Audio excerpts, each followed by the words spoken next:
Hi there, this is Jen. I am glad to be back making videos. This is my first video in quite a while.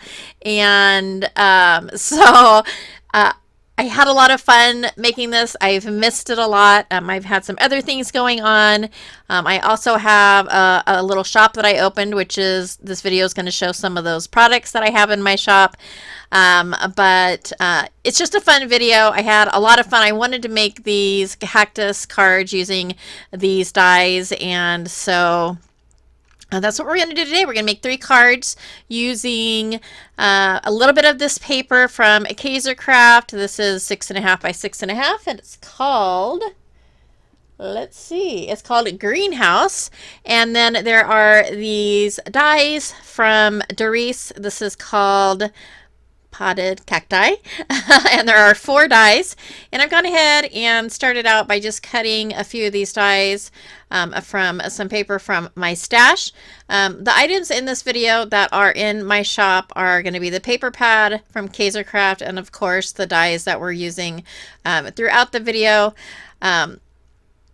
I will talk a little bit about the store as I go ahead and create these cards. But the paper I'm using for the cactus is this Crafters, I believe it's Crafters Consortium.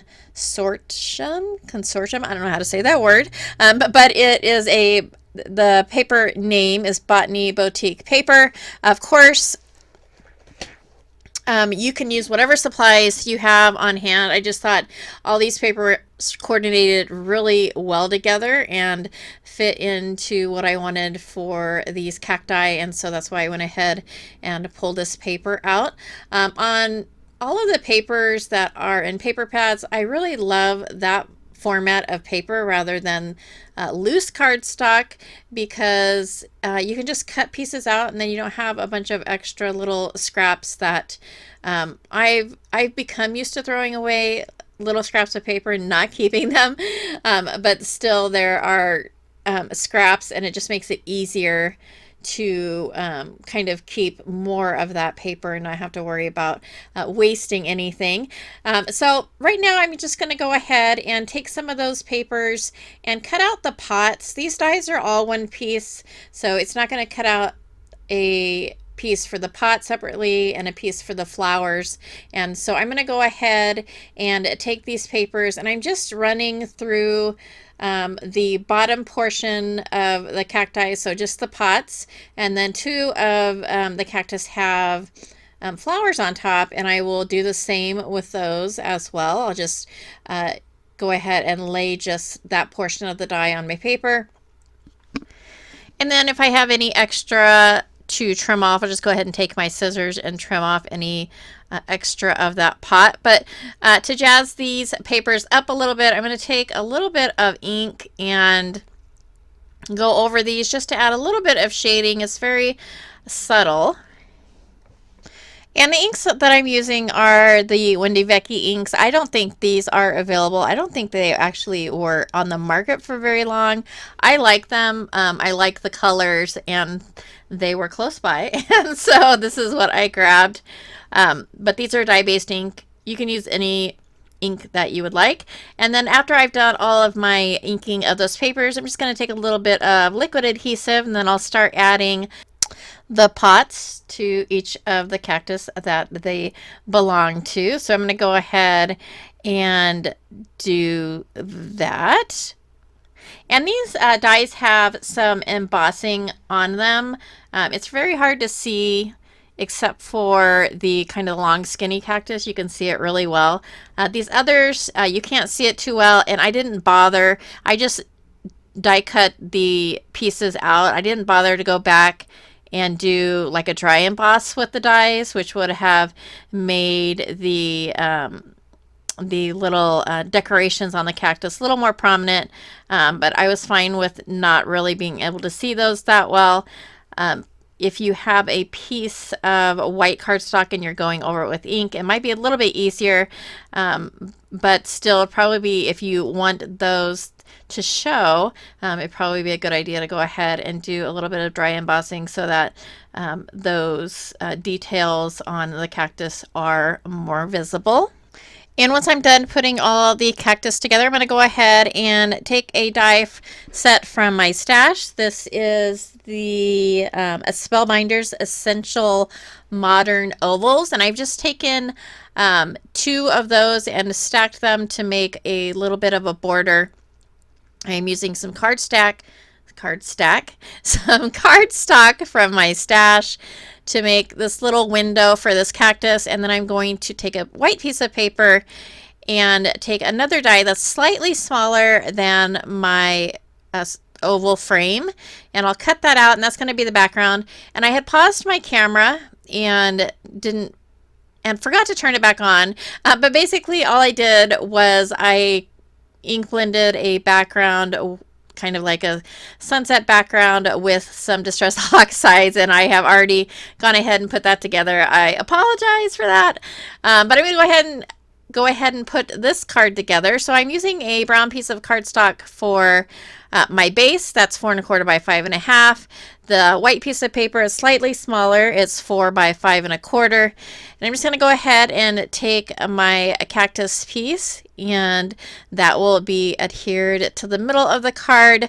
But first I grabbed about a 2-inch wide strip of paper from that Kaisercraft paper pad, and went ahead and adhered that. And the paper pad has these little cutouts. It's got some borders and it's got some sentiments, and so I am using one of the sentiments or phrases from that paper pad, and I've just taken some foam and popped that up, and then I'll take my white paint pen and add some dots to that cactus. And I'm also using some sequins from This Calls for Confetti. These sequins are iridescent leaf green sequin confetti, and that's pretty much the only place that I buy my shaker and clay bits from is This Calls for Confetti. They have a ton. So for the second card, I'm going to go ahead and I'm going to use that leftover piece, that leftover oval piece from the first card. Just really simple. I'm taking a piece of pattern paper from that same paper pad from Kaisercraft. Again, it's called Greenhouse. And then I've taken a small strip of pink paper, and I'll go ahead and add both of the cactus. I always like to use liquid adhesive with my foam, and part of the reason I do that is to make sure it's adhered, because I have some foam that is very old, and a lot of times it loses a little bit of its stickiness, especially when you're placing it on a card, and I kind of want the card to last and not fall apart, and so that's why I add a little extra layer of protection. I went ahead and finished that card off with some sequins and another one of those sentiments. And the last card, I'm doing a little bit of watercoloring. So I am using some Canson watercolor, or Canson XL watercolor paper, and I'm actually using my Karen markers. I haven't used these in such a long time, so I thought I'd go ahead and get them out. And they're so fun because it's like a liquid watercolor in a pen. When you look at these pens, you can actually see the liquid moving in there, unlike kind of like your felt markers, which you can't see. This is super fun. I love the way it moves on this watercolor paper, but you don't have to use a watercolor marker. You can use a Crayola marker. Pretty much any dye-based marker is going to move with water. The color might not be as vibrant, and especially for watercolor paper, you can't leave the ink there, walk away, and then come back and try and move it with water. A lot of times that color is going to sink into that watercolor paper, and it's going to be very hard to move, or you're going to have like a harsh line, but it can be done. You can use watercolor or non-watercolor markers to watercolor with. They just have to be dye-based. You can also use Bristol Smooth cardstock, which is the cardstock, my cardstock of choice when I use my Tombows or when I use my Zig clean color brush markers. I'm usually going to use some Bristol, but I'm going to go ahead and we're going to finish up this card. So I've grabbed a stencil and another piece of watercolor cardstock that's been cut down to size. I'm going to go ahead and take some scattered straw distress ink and spray that through the stencil, spritz it with a little bit of water, and then blot that off because I don't want the background to be too bold or dark. I'm also going to spray some Spice Marmalade distress spray down and follow that same process. And then to finish off the ink, I'm going to go ahead and use some of the Distress Spritz in Spice Marmalade as well. And the Distress Spritz, if you're not familiar with them, they are basically just the distress ink with some mica in them, so it makes it very sparkly and pretty. So I'll go ahead and pull up my stencil. I take my heat tool and I'm going to go ahead and hit that with some heat to get that to dry. And then this is my first time actually using this kind of like sticky mat. I don't know what they're called. I got this one from Amazon. It's my first time using it, but it cleaned up surprisingly well for something that has stuff stick to it. So I'm super happy about that. And to finish the card off for my main panel, I am going to go ahead and take that same stencil that I used previously and some Distress Oxide in Scattered Straw. And I'm just going to blend that ink through the stencil. I'm using a very light touch because I want this to be a subtle background. I don't want it to be too dark. And so once I finish the top, I'm just going to go ahead and move that stencil down to the bottom.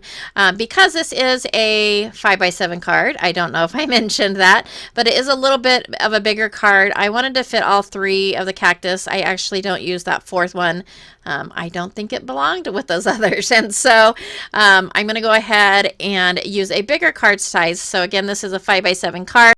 And while I finish off this card, I wanted to let you know a little bit about my shop. I've had it up for about a year or so. It's been a little bit over a year.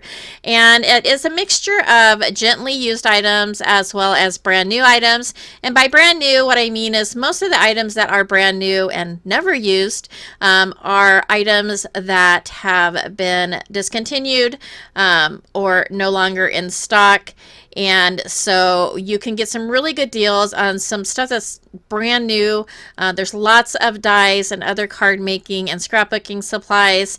And there's a really good selection, and the prices are, I have to say myself, outstanding. I would love it if there was this when I was a new card maker.